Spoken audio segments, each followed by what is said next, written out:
It always feels good when you are appreciated. SLT non-stop broadband. Free loyalty data added as you stay connected.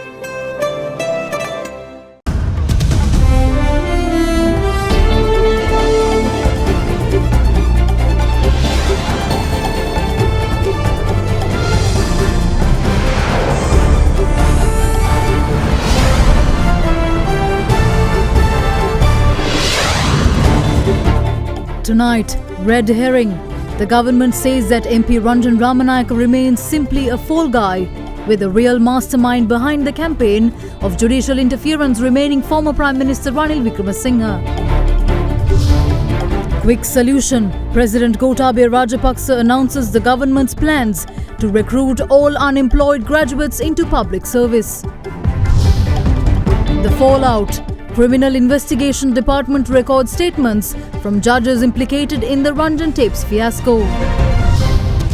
Speed demon. Sri Lankan under-19 speedster bowls monster 108 mph delivery that, if ratified, could make him the fastest in the world.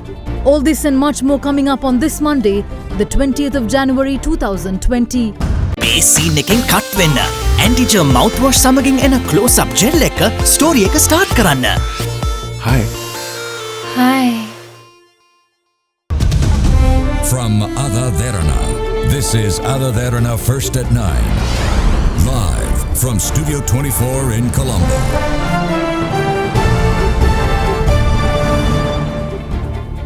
Good evening and welcome to First at 9. I'm Shanella Fernando. Moving on to your local stories for tonight. Prime Minister Mahinda Rajapaksa met with heads of media institutions today to discuss burning issues affecting the public. The issue of the Ranjan Ramanayake audio tapes took precedence during the open discussions, with the government revealing that it is becoming clear that the judicial interference was not an isolated incident carried out solely by former State Minister Ramanayake, but a larger conspiracy, with its mastermind being the former Prime Minister Ranil Wickremesinghe. Prime Minister Mahinda Rajapaksa met with heads of media institutions at Temple Trees today for informal discussions. ජනතාව කෙරෙහි ලොකු අවිශ්වාසයක් තියෙනවා අධිකරණ පද්ධතිය. අග්‍රමිනිසුකාරතුමාගෙන් හෝ යම් කමිටුවක් හෝ පත් කළා මේ ඒක අධිකරණ ක්‍රියාවලිය තුලම එය විසඳන්න මොකක් හරි වැඩපිළිවෙලක් අවශ්‍ය නැහැ. අපි කිව්වෙත් ඒකයි අග්‍රමිනිසුකාරයා මේකට පියවර ගත යුතුයි. අපි දන්නේ නැහැ දැන් එතෙන්ටත් කතා කරලා තියෙනවද කියලා මේ. මිනිස්සු අහනවා මගේ. මේක අග්‍රමිනිසුකාරතුමාලාගේ ටෙස්ට් අධිකරණයේ කට්ටියටත් කතා කරලා තියෙනවද කියලා මගෙන් මං කිව්වා නැහැ. මං හිතන්නේ නැහැ එහෙම කතා කරලා තියෙනවද කියලා. එහෙම කතා කරත් ඒ අනුව ක්‍රියාත්මක වෙන එකක් නැහැ කියලා. උත් ඒ සැකය අද රට පුරාම ගිහිලා තියෙනවනේ. අගමැතිතුමනි අපි දැක්කා දිගින් දිගටම රජයේ පාර්ශවයෙන් අගවිනිසුරුවරයාට යෝජනා කරනවා මේ සම්බන්ධයෙන් ක්‍රියාත්මක වෙන්න කියලා. නමුත් අගවිනිසුරුවරයාගේ ක්‍රියාත්මක වීමක් දකින්නේ නැහැ කිසිදු. නේද ඒකේ ප්‍රශ්නේ තියෙන්නේ දැන් ව්‍යවස්ථාදායකය මේකට මැදිහත් වුණොත් අධිකරණයත් එක්ක ගැටුමකට යන්න පුළුවන්. ඒ නිසා අගමැතිතුමා ඉන්න ස්ථාවරය තමයි අපි දැන් පොලිසිය පාවිච්චි කරමින් අනෙත් අයට විරුද්ධව නීතිය ක්‍රියාත්මක කරනවා. හැබැයි ඉතින් අග්‍රවිනිශ්චයකාරතුමා අධිකරණයේ සම්බන්ධයෙන් ඒ තීන්දුව ගත යුතුයි. අගමැතිතුමනි අපි මැතිවරණය ගැන කතා කරොත් තුනෙන් දෙකක් ලබා ගැනීමේ ශක්තිය තියෙනවද කොයි ආකාරයකද? ඒ වගේ තියෙනවා. මේ ශක්තිය මං හිතන්නේ ගැටලුවක් වෙන්නේ නැහැ මේ තියෙන වාතාවරණය යටතේ සහ එක්සත් ජාතික පක්ෂය ඇති වෙලා තියෙන ගැටුම් තුල තාදාවත් දුරට එක්සත් ජාතික පක්ෂය කඩා හැලෙනවා මිසක් ගොඩ නැගෙන්නේ නැහනේ. ඉතින් ඒක දැන් අද ප්‍රසිද්ධියේම දෙගොල්ලෝ ගහ ගන්නවා. අගමැතිතුමනි යහපාලන ආණ්ඩුවේ නීතිය ක්‍රියාත්මක වීම පිළිබඳ බරපතල තත්ත්වයක් මතුවලා තිබෙනවා. විශේෂයෙන්ම මේ හඬපට හරහා නඩුකාරයෙකුට කතා කරලා ආවලා ඉල්ලුම් ගහට යවන්නේ කියලා කියනවා නම් ඇත්ත වශයෙන්ම මේ කියපු එකත් ඒක යවපු එකත් දෙන්නම ඉල්ලුම් ගහට යවන්න වටිනවා. ඒක චෝදනාවක් තවත් මිනිමැටීමකට දක්කිරීමක් නේ. කිසිම පිළිකිතක් නැතුව අධිකරණයට ඇඟිලි ගාලා තියෙන විත්‍ය පේනවා බොම් පැහැදිලිව හැම තීන්දුවකදම. අපි හැම වෙලාවෙම කියන්නේ මේක මේ රංජන්ට ලඝු කරන්න එපා. මේක අනිවාර්යයෙන්ම අගමැතිවරයා විසින් මෙහෙවන ලද විපක්ෂය මර්ධනය කරන්න මෙහෙවල. හිටපු ජනාධිපතිතුමාගේ ඉඳලා සියලු දෙනා, හිටපු ආරක්ෂක ලේකම්වරයාගේ ඉඳලා, එතුමාගේ පවුලේ සියලු දෙනා ඉඳලා විපක්ෂයේ මන්ත්‍රීවරුන්ගේ ඉඳලා සියලු දෙනා මර්ධනය කිරීමේ මෙහෙයුමක් තිබුණා. මේක අනිත් එක අනුර කුමාර දිසානායක මහත්තයාත් ඉන්නවා. මේක මේ ජේ.වී.පී. එකත් ඉන්නවා. මේ කට්ටියක් විසින් කරන ලද තොරතුරු තමයි දැන් මේ එළියට එන්නේ. අගමැතිවරයා සම්පූර්ණයෙන් මේ රැස්වීම වල ඉඳගෙන ප්‍රෝග්‍රස් එක අරගෙන පිටින් පිට කරපු වැඩ පිළිවෙල මේක. 2015 දී කැබිනට් මණ්ඩලයට උඩින් විධායක සභාවක් තිබුණා. ඒ විධායක සභාවේ අගමැතිතුමත් චන්ද්‍රිකා කුමාරතුංග මැතිණියත් අනුර කුමාර දිසානායකත් රාජිත සේනාරත්නත් චම්පක රණවක මන්ත්‍රීතුමත් ආචාර්ය වික්‍රම බහු කරුණාරත්නත් නිල වශයෙන් රැස් වෙලා රාජපක්ෂවරු හා රණවිරුව දඩයම් කරන්න එලව පාර දෙන්න සැලසුම් සකස් කිරීමේ කාර්යභාරය ඉෂ්ට කළා. ගරු අගමැතිතුමනි ව්‍යවස්ථා සංශෝධනය සම්බන්ධයෙන් ආණ්ඩුව උත්සාහ ගන්න බව පේනවා. අපි දැනගන්න කැමති මොන වගේ ශ්‍රේෂ්ඨ සම්බන්ධයෙන් මේ සංශෝධනය සිදුවන්නේ කියලා. අලුත් ආණ්ඩුවක් ආවෙන් පස්සේ අපි වගේ මැතිවරණයෙන් පස්සේ The Attorney General's Department today informed the Supreme Court that the department will no longer appear on behalf of former President Maithripala Sirisena and former Prime Minister Ranil Wickremesinghe in fundamental rights cases where the two are named respondents for their alleged failures to prevent the Easter Sunday terror attacks. Meanwhile, remanded Inspector General of Police Pujit Jasundara, who is currently on compulsory leave, and former Defence Secretary Sri Fernando were further remanded by the Colombo Additional Magistrate today until the 3rd of next month. The Supreme Court today heard fundamental rights petitions accusing the cited respondents of violating the people's fundamental rights by their negligence in preventing the coordinated attacks on Easter Sunday, despite possessing prior intelligence warnings. The petitions were heard before a 7-member bench consisting of Chief Justice Jayanta Jayasuriya and Justices Bhuvanika Alubihare, Sisira Diabro, Priyantha Jayawardena, LTB Dehideniya, Murdu Fernando and Preeti Padman Surasena. Appearing on behalf of the Attorney General, Additional Solicitor General Farzana Jameel informed court that the Attorney General will no longer be appearing on behalf of former President Maithripala Sirisena and former Prime Minister Ranil Wickremesinghe, who have been named as respondents in the petitions. Accordingly, 2 private attorneys appeared in court representing the former President and the former Prime Minister. The bench granted the duo time until the 6th of March to file objections, if any. The hearing of the petitions was postponed to the 12th, 13th and 14th of May. Meanwhile, Inspector General of Police Pujit Jasundara, who is on compulsory leave, and former Defence Secretary Sri Fernando have been further remanded until the 3rd of February. The Colombo Additional Magistrate delivered the order when the 2 defendants were produced in court today.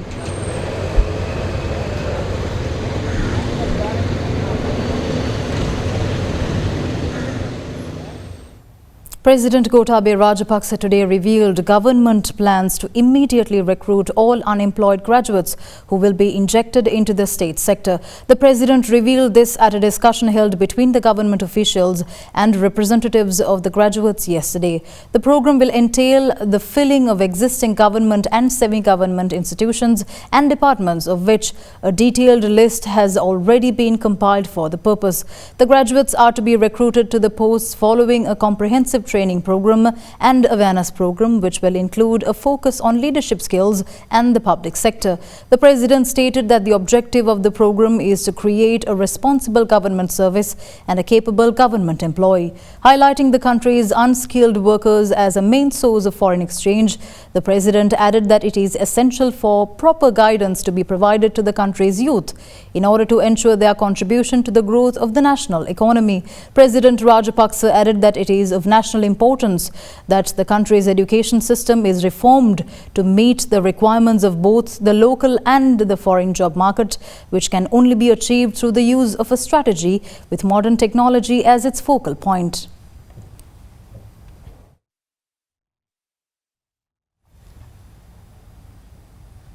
In light of controversial leaked audio recordings involving former State Minister Ranjan Ramanayake and several key judicial figures, the Attorney General Dappula D. Livera ordered the Criminal Investigations Department to record statements from the judges identified in the recordings. Accordingly, High Court Judge Gihan Pilapitiya appeared before the Colombo Crimes Division yesterday, while former High Court Judge Padmini Ranawaka appeared before the Colombo Crimes Division today to record their statements.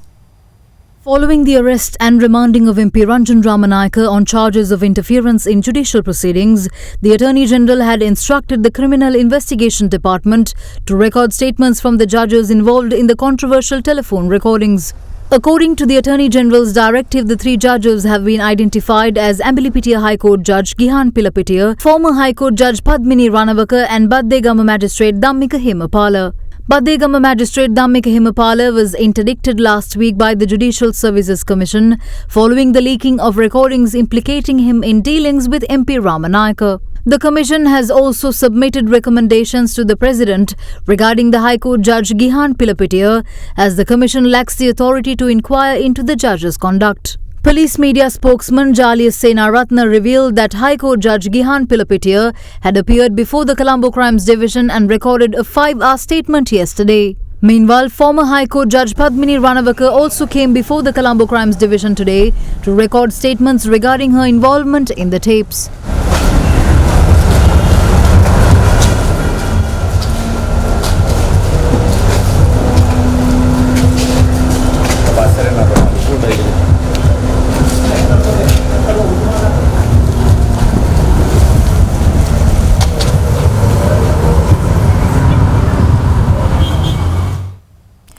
Addressing a media briefing on the Ranjan Ramanayaka phone recording issue, State Minister of Energy Rohitha Abegunawardena called for immediate investigations to be launched into the involvement of former Criminal Investigations Department Director Shania Besekara and former Director General of the Bribery Commission Dilrukshi Dias into increasing allegations of collusion in politically motivated court cases.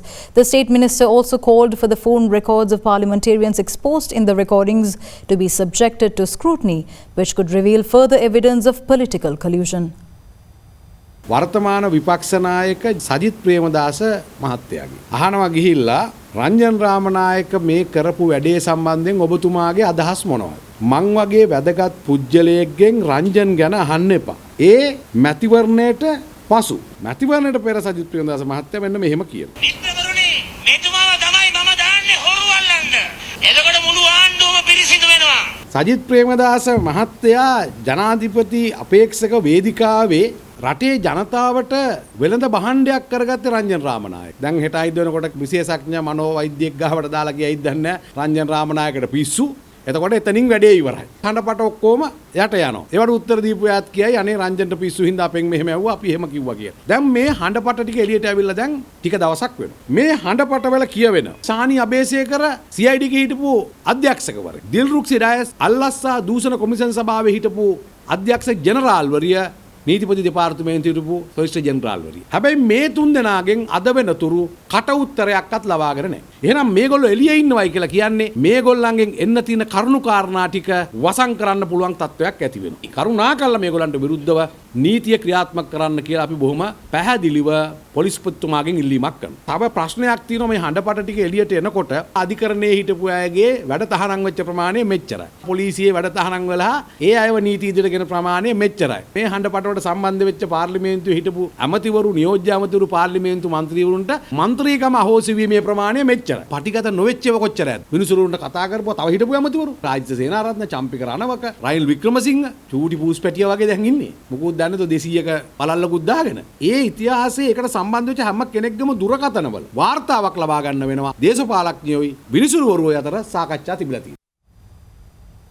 According to political sources, discussions between United National Party leader Ranil Wickremesinghe and Speaker Karu Jayasuriya have taken place with regards to sorting out the party's leadership crisis. Weighing in on the matter, UNP parliamentarian Mujibur Rahman stated that the leadership crisis will be resolved in the coming week with the mediation of Speaker Karu Jayasuriya. Ranil Wickremesinghe කියන චරිතය ගත්තාම අපි දන්නවා මේ රටේ විශේෂයෙන් අධ්‍යාපන ශාස්ත්‍රයේ ගත්තොත් විශාල වැඩ කොටසක් කරපු පුද්ගලයෙක්. නමුත් අවාසනාවකට තියෙන්නේ එතුමාගේ සිතුම් පැතුම් එතුමාගේ ඒ වැඩ කරන ක්‍රමවේදය මේ අවුරුදු 26 තුල මේ වෙනකොට රටේ ජනතාව ඒක ප්‍රතික්ෂේප කරන තත්වයකට පත් වෙලා තියෙනවා. අපිට එතුමාට කිව්වා අපි ඔබතුමාවට ඒ නිසි තත්වය ලැබලා දෙන්නම්. මේ පක්ෂයේ නායකත්වයේ කරුණාකරලා බාර දෙන්න. ඉතින් එතුමා මට පෞද්ගලිකව හිතනවා එතුමා එකගයි එතුමා කැමැත්තෙන් ඉන්නේ. නමුත් කීප දෙනෙකුගේ ඉල්ලීම මත එතුමා මේක නොකර ඉන්නේ. මම හිතන්නේ කරු ජයසූරිය මැතිතුමයි රනිල් වික්‍රමසිංහ මැතිතුමයි යම් සාකච්ඡාවල් කරගෙන ඉදිරියට යනවා. ඒ වගේම සජිත් ප්‍රේමදාස මැතිතුමත් එක්කත් සාකච්ඡා කරලා මම හිතන්නේ තව දවස් කීපයක තුල සියලු දෙනාටම එකඟ වෙන්න පුළුවන් විසඳුමකට සියලු දෙනාම එකතු වෙයි කියන අදහස තමයි දැනට තියෙන්නේ. විශාල නායකත්වයේ දිනෙන් දින කල් යනවා. මොකද දවසින් දවස් කාලයක් බාලගේ දෝෂය අද නොවේ හිටද? නෑ මේ මෙහෙමයි. දැන් මේක විශාල ප්‍රශ්නයක්නේ. යම් යම් කැපකිරීම් දෙපැත්තටම කරන්න සිදු වෙයි. ඉතින් මම හිතනවා මේ වෙලාවේ කරු ජයසූරිය මැතිතුමා යම් වගකීමක් ඒකේ අරන් තියෙනවායි කියන එක දැනට දැනගන්න ලැබිලා තියෙනවා. ඉතින් මම හිතනවා කරු ජයසූරිය මැතිතුමා මැදට ඇවිල්ලා මේ දෙපාර්ශ්වයේම අදහස් විමසලා සියලු දෙනාටම එකඟ වෙන්න පුළුවන් තැනකට එතුමා සියලු දෙනාම එකතු කරගෙන මේ සුමානිය තුල මේ ප්‍රශ්න විසඳයි කියලා මට විශ්වාසයක් තිබෙනවා. What began as a simple beach cleanup operation on Galface Beach has now turned into a full-blown turtle protection operation by the Sri Lanka Navy. In an unexpected turn of events, a beach cleaning inspection visit by the commander of the Navy, Vice Admiral Pial de Silva, revealed the existence of a sea turtle nest on the Galface Beach strip, which launched an immediate project to provide the nest with a protected area guarded by naval personnel. With the Sri Lanka Navy having identified the importance of protecting marine resources in the long term, the Navy's security detail for the protected sea turtle species which is yet to be determined, is a welcome respite from their regular duties. The beach cleaning initiatives are a part of the Sri Lanka Navy's coastal and marine environment conservation activities, and this latest discovery may just have added another facet to their already important list of duties. More news on the other side of this break. Stay tuned.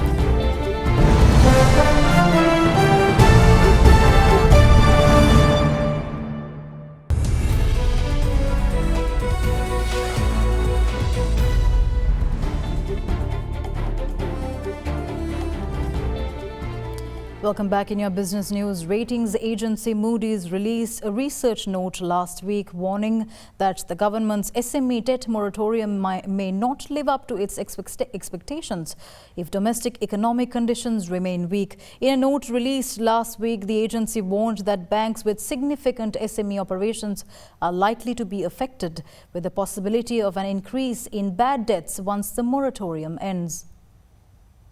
Global ratings agency Moodys has warned that the government's debt moratorium targeting small and medium-scale businesses is credit negative for banks and the sovereign and may not boost economic growth as promised.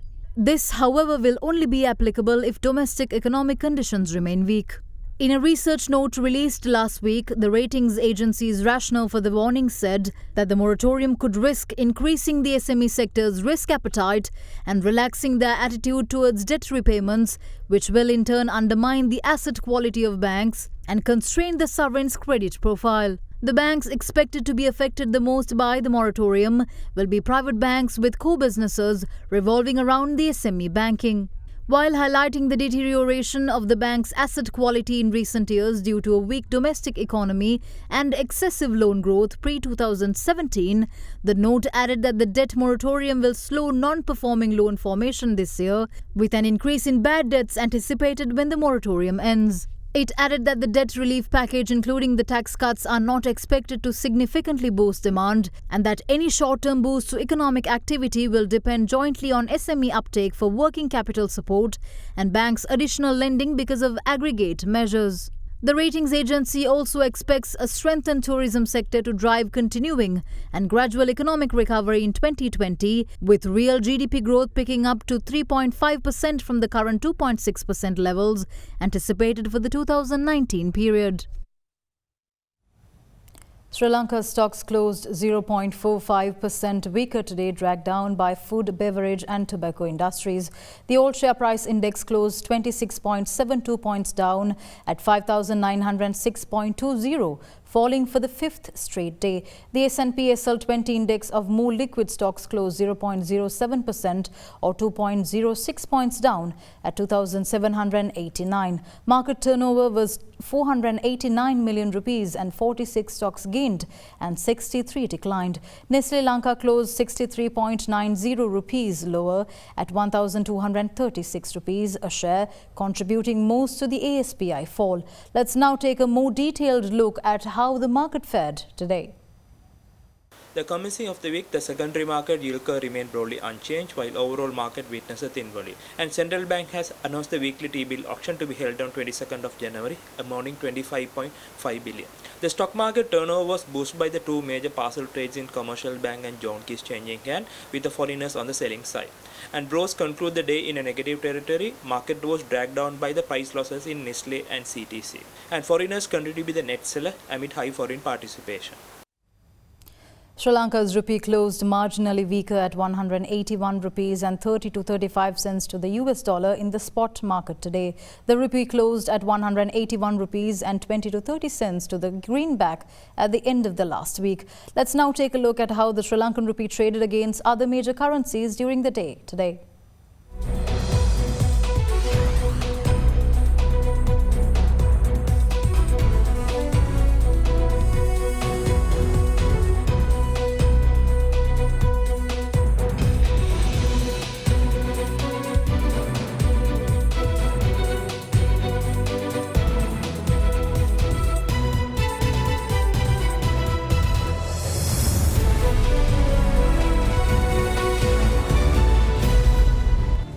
International and sports news on the other side of this break. Don't go away.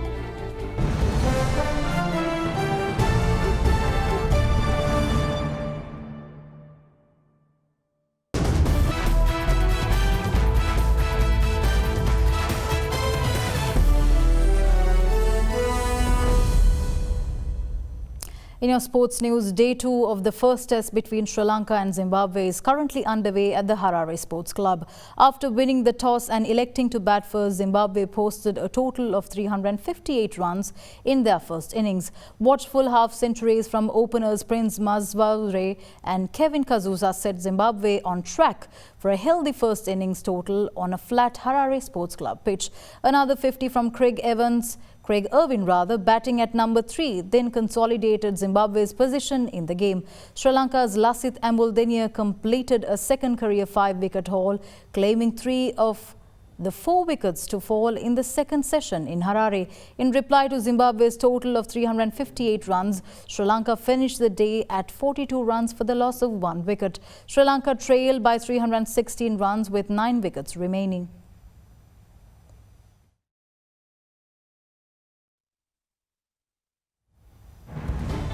Well, that's a wrap from here at First at 9. Thank you for joining. I'm Shanella Fernando. Good night.